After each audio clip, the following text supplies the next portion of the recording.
Hello and welcome to बिटनिंग। तो आप ये देख रहे होगे कि बिटकॉइन 79,000 यूएस डॉलर के आसपास पहुंच गया था। इस टाइम अगर मैं करंट जो देख रहा हूँ, थोड़ा सा करेक्शन आया है बिटकॉइन के प्राइस में, बट 79,319 यूएस डॉलर पे पहुंच गया था। अब सबसे बड़ा सवाल ये कि यार यहाँ से बिटकॉइन कहाँ जाएगा, तो उसी को थोड़ा सा मैं अपने व्यूज़ को ऐड करना चाहता हूँ।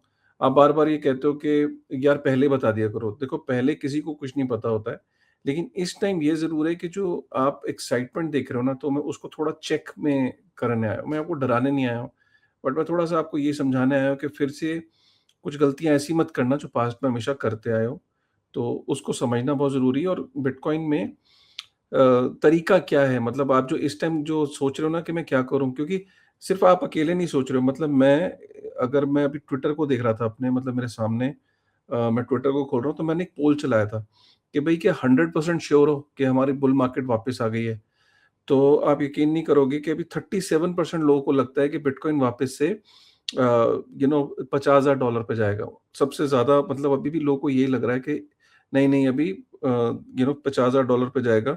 और 34% लोग हैं सिर्फ जो ये कह रहे हैं कि नहीं, bitcoin is 100% we are back into the bull market. और 30%, करीब 29% के आस-पास लोग हैं जो अभी श्योर नहीं है कि क्या होगा, मतलब they are really not sure, ठीक है? सो पॉइंट यहाँ पे ये है कि मैं थोड़ा स्क्रीन को शेयर करके एक चीज़ दिखाना चाहता हूँ आपको। ये crypto fear and greed index है। देखो, हमेशा आपको मैंने ये कहा है कि यहाँ पे लेते हैं चीज़, एक्सट्रीम फियर पे लेते हैं। ये सिंगल डिजिट में था, मतलब 5 पे था, और आज ये 72 पे है। अभी ग्रीड की टेरिटरी में पहुँच गया है, ठीक है? तो मैंने हमेशा बोला कि भई एक्सट्रीम फियर पे मान लो और ग्रीड में या एक्सट्रीम ग्रीड में भेज दो। फिर से एक्सट्रीम फियर में मान लो, ग्रीड में भेज दो। फियर में मान लो, ग्रीड में भेज दो। अगर आपको कुछ भी नहीं आता ना, जैसे आपको फंडामेंटल एनालिसिस नहीं आती, टेक्निकल एनालिसिस नहीं आती। अब आप सोचो कि आप ग्रीड में लेते हो, ग्रीड के बाद क्या एक्सट्रीम ग्रीड है, ठीक है? अगर ये लास्ट मंथ देखो फियर में था, 33 छोड़ो, ये 5 पे था और काफ़ी टाइम तक 10-12 पे ये टहल रहा था, फियर एंड ग्रीड इंडेक्स। और अब हम देख रहे हैं कि ग्रीड में है, ठीक है? दूसरा कि देखो, 79,319 यूएस डॉलर पे पहुंचा। 24 घंटे की रेंज देखो आप, $71,000 से सीधा 79,000 यूएस डॉलर। अगर बिटकॉइन की मैं बात करूं, सिर्फ बिटकॉइन की, कई ऑल्ट कॉइन्स हैं तो बहुत मैसिव रिटर्न्स दिए। 7 दिन में 23% जो है वो पंप किया है बिटकॉइन। अगर बिटकॉइन 23% पंप किया है, तो आप बाकियों की तो बात ही छोड़ दो। कई कॉइन्स आप देखो, लिटरली इथीना को देख लो, 38% पे पंप कर गया है। और अगर मैं देखूं, इथेरियम 28% पे था अभी भी। अगर आप इथेरियम को देखो, तो इथेरियम तो $2500 के आसपास पहुंच गया था। So which is like phenomenal. Solana इस टाइम 90 पे है, 90.48 पे, 91 92 के आसपास पहुंच गया था। सो पॉइंट यहाँ पे ये है, जो मेरा समझाने का जो मेन मेन देखिए, $2500 के आसपास था। तो पॉइंट मेरा यहाँ पे ये है कि मैं आपको क्या समझाना चाहता हूँ, वीडियो बनाने का पर्पस क्या है। मार्केट के अंदर पंप क्यों आया, ठीक है? क्वेश्चन का आंसर करते हैं एक-एक करके। मार्केट के अंदर पंप इसलिए आया कि जो यूएस है, यूएस के अंदर जो बॉन्ड के जो रेट ऑफ इंटरेस्ट है ना बॉन्ड पे, बॉन्ड क्या है? बेसिकली अमेरिका को उधारी लेनी है मार्केट से। तो उधारी लेने के लिए लोगों को लिखित रूप में देना पड़ेगा ना, कि मुझे 10 साल के लिए पैसा दे रहे हो तो मैं इतना रेट ऑफ इंटरेस्ट, और मुझे 30 साल का बॉन्ड ले रहे हो तो उस पे एक रेट ऑफ इंटरेस्ट मार्केट में जो चलता है ना। तो जब मुझे एक रेट ऑफ इंटरेस्ट देना है, जो मुझे पैसे दे रहा है, तो अगर मैं अमेरिका हूँ, अब 1 आध परसेंट पे, 1.5% पे अगर मेरे को पैसा मिल रहा है, तो मतलब मेरे को सस्ते में उधारी मिल रही है। अगर बॉन्ड पे रेट चल रहा है 5.20, तो इसका मतलब क्या है कि मेरा जो इंटरेस्ट रेट है वो ज़्यादा पड़ रहा है। अब अमेरिका अपने इंटरेस्ट रेट्स को बॉन्ड पे बढ़ने नहीं देना दे सकता, क्यों? अमेरिका को हर वक़्त बोरिंग करनी है, उसके 10 खर्चे हैं, उसको वॉर्स लड़नी है, उसको एक्सपैंड करना है, उसको वेनेज़ुएला जीतना है, ईरान जीतना है, डिफेंस, चाइना 50 ही उसके पास चीज़ें हैं, तो उसको कंटिन्यूअसली डेट इश्यू करना है। तो अब ये जो डेट है, बेसिकली आप इसको इस तरीके से समझिए कि वो 40 ट्रिलियन, 40 ट्रिलियन यूएस डॉलर के डेट पे पहुंच चुका है। सोचिए कि जब अमेरिका एग्जिस्टेंस में आया, तो उसे 200 साल लगे थे 1 ट्रिलियन डेट, पहला 1 ट्रिलियन डेट क्रिएट करने में, 200 साल। और जो लास्ट 1 ट्रिलियन डेट इशू किया है, वो उसने सिर्फ 95 डेज में कर दिया। तो ये इतनी तेजी से डेट इशू कर रहे हैं, ठीक है?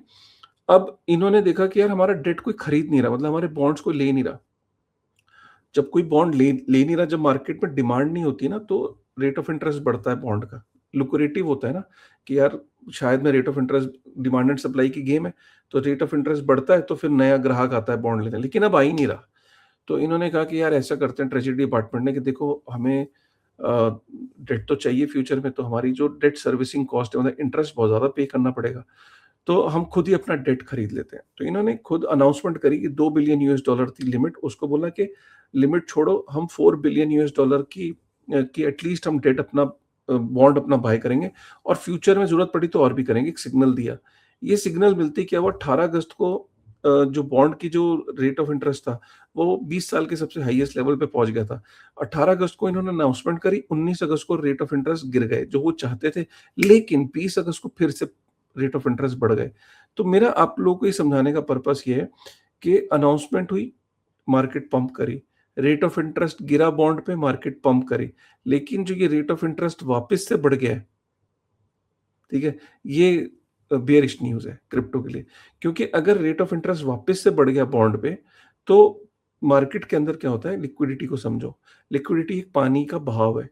वो ये देखती है कि यार अगर क्रिप्टो के अंदर अगर बॉन्ड के अंदर उसको 5.20 या आगे उसको रेट ऑफ इंटरेस्ट अच्छा मिलेगा, तो वो रिस्क रिस्क क्यों लेगा?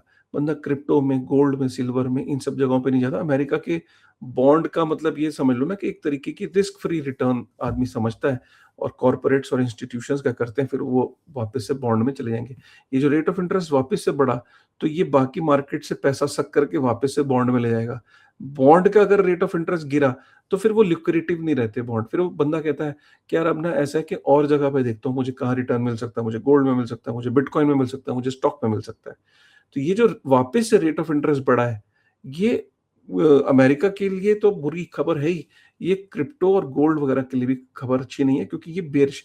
अब अगर रेट ऑफ इंटरेस्ट बढ़ता चला जाता है और यूएस ट्रेजरी इंटरवीन तेजी से करता है, तो रेट ऑफ इंटरेस्ट डाउन हो जाएगा। लेकिन अगर वो कहता है कि यार 40 ट्रिलियन का डेट है, मैं 4 बिलियन यूएस डॉलर का कप लेके पानी निकालने जा रहा हूँ। मतलब सोचो कि 40 ट्रिलियन यूएस डॉलर के बराबर का सागर है, समुंदर है, और मैं आपको बोल दूँ कि चाय के कप के बराबर डाल-डाल के पानी निकालो, नहीं निकाल पाओगे ना। यही सिचुएशन है इस टाइम, समझ रहे हो कि आपको बहुत कॉशियस होके चलना है, ठीक है? कॉशियस होके इन द सेंस कि पूरी पॉसिबिलिटी है कि यहाँ से मार्केट अच्छी खासी करेक्शन फिर से ले सकती है, क्योंकि ये एक न्यूज़ बेस्ड एक इवेंट हो गया। स्ट्रक्चरली अभी बिटकॉइन में या क्रिप्टो की मार्केट में अभी भी वो वॉल्यूम, वो गूगल की सर्च, वो न्यू रिटेल का आना, ये चीज़ें अभी भी नहीं हुई है। ठीक है? मतलब और भी बहुत सारे फैक्टर्स हैं, मतलब टेक्निकल, इमोशनल, सेंटिमेंटल। तो अभी क्या है कि ये एक न्यूज़ ड्रिवन है बॉन्ड मार्केट पे, और दूसरा जो डोनाल्ड ट्रंप ने बड़े-बड़े एग्ज़ीक्यूटिव्स को के साथ एक मीटिंग करी और एक प्रेस कॉन्फ्रेंस करी। उसमें ब्रायन आर्मस्ट्रांग को बुलाया उसने और बाकी सबको बुलाया। तो उसने हाइपर लिक्विड की एक अनाउंसमेंट करी। तो बेसिकली क्या है कि वो क्रिप्टो को एक एक उसने एक ये जो कॉन्फ्रेंस करके ये दिखाने की कोशिश करी कि देखो, अमेरिका को वो क्रिप्टो कैपिटल बना के छोड़ेगा दुनिया की, और बाकी सारे एग्ज़ीक्यूटिव्स को बुलाया, तो लोगों को लगा ये, और उसकी टाइमिंग और की बॉन्ड की बायबैक की जो टाइमिंग है, ये दोनों इकट्ठी हो गई। इन दोनों चीज़ों ने न्यूज़ को पंप किया है। लेकिन हमें सतर्क रहना है, हमें एक्साइटेड नहीं होना है बहुत ज़्यादा। इसीलिए मैं हमेशा कहता हूँ कि फ़ियर एंड ग्रीड इंडेक्स देखते रहते हो। जब एक्सट्रीम फ़ियर पे था तो नहीं लिया, और मैं हमेशा कहता हूँ लंप सम लेने की तब भी ज़रूरत नहीं थी और लंप सम लेने की आज भी ज़रूरत नहीं है। आज अगर आप लेते हो और अचानक ये मार्केट में बिटकॉइन वापस से 60,000 यूएस डॉलर पे चला जाता है, तो अभी आपका करेक्शन कितना मोटा हो गया ना, फिर आप बिटकॉइन को गाली दोगे। इसीलिए हमेशा कहता हूँ कि एक एसआईपी की तरह बिटकॉइन के अंदर आप इन्वेस्टमेंट करें। एसआईपी आपने बिटकॉइन में ही लगानी है। ऑल्ट कॉइन्स में मत लगा देना गलती से, मतलब जो बाकी क्रिप्टो हैं। बिटकॉइन में एसआईपी लगाते हैं और एक बिल्कुल डिसिप्लिन तरीके से लगाते हैं। प्राइसिंग को नहीं देखते हैं। आप उसको डेली बेसिस पे, मंथली बेसिस पे, बाई वीकली भी लगा सकते हो। हमेशा मैं आपको ये रिकमेंड करता हूँ, और हमेशा मैं आपको ये बोलता हूँ कि एक ऐसे प्लेटफ़ॉर्म से जो एफआईयू कंप्लायंट हो। तो आपको मैंने हमेशा बोला है, रिकमेंड किया है कि अच्छे प्लेटफ़ॉर्म्स पे जाइए। मैं आपको रिकमेंड यहाँ पे कर सकता हूँ मुद्रेक्स, जिसका डिस्क्रिप्शन में लिंक है, जिसके आप ऐप के ऊपर जाके आप एसआईपी के थ्रू एक्यूमुलेट कर सकते हैं। एफआईयू कंप्लायंट एक्सचेंज है। इसके जो फाउंडर्स हैं, जो 4 फाउंडर्स थे जब उन्होंने शुरू करी थी, तो वो आईआईटियंस हैं, ठीक है, और काफ़ी टाइम से एक्सचेंज एग्ज़िस्ट करती है। उसके अलावा अगर फिर भी आपको you know lump sum at least invest मत करिए। अभी भी फोमो में आके लंप सम मत कर देना, और यहाँ से $50,000 भी चला जाए ना, तो भी लंप सम मत करना। ठीक है? हमेशा एसआईपी, डीसीए करें, डीसीए करते रहें, करते रहें, करते रहें, और एक हाल्विंग से दूसरे हाल्विंग तक करते रहें, और फिर आप मज़ा देखिए। अपने आप को 4-5 साल का समय दीजिए। लेकिन आप वही है कि फिर ये ट्विटर एकदम एक्टिव हो गया है, वीडियो बनाने वाले एक्टिव हो गए, जो लोग क्रिप्टो को एकदम छोड़ चुके थे वापस से एक्टिव हो गए। तो उन लोगों को अगर आप सुनते हो तो आप नुकसान में रहोगे। और अगर आप फ्यूचर्स अगर आप देखो, इस वक़्त भी बहुत सारे लोग जो मरे हैं, जो नहीं इसमें फ़ायदा उठा पाए, जिनका नुकसान हुआ, वो शॉर्ट करके बैठे थे। उनका सबसे ज़्यादा नुकसान हुआ है। मतलब अभी तक की हिस्ट्री का सबसे बड़ा शॉर्ट्स में लिक्विडेशन हुआ है। तो शॉर्ट्स में मत खेलो, लॉन्ग में इतना मत खेलो, कोई उसका फ़ायदा नहीं है। आप डीसीए करो, बिटकॉइन आपके पोर्टफोलियो में मैक्सिमम होना चाहिए। बाकी ऑल्ट कॉइन्स भी आप फिगर आउट कर सकते हो, उनमें डीसीए नहीं करना, उनमें आपको तब एंटर करना है जब वो 90-90% गिरे होते हैं। ठीक है? तो ये बात को समझना बहुत ज़रूरी है। आपका क्या टेक है? एक बारी मुझे कमेंट करके ज़रूर बताना कि what is your overall feeling about it, ठीक है? चलिए, मिलते हैं, तब तक डिस्क्रिप्शन में अपनी जर्नी आप शुरू कर सकते हैं एसआईपी की, ठीक है? तो मुद्रेक्स को आप चेकआउट कर सकते हैं। Thank you very much.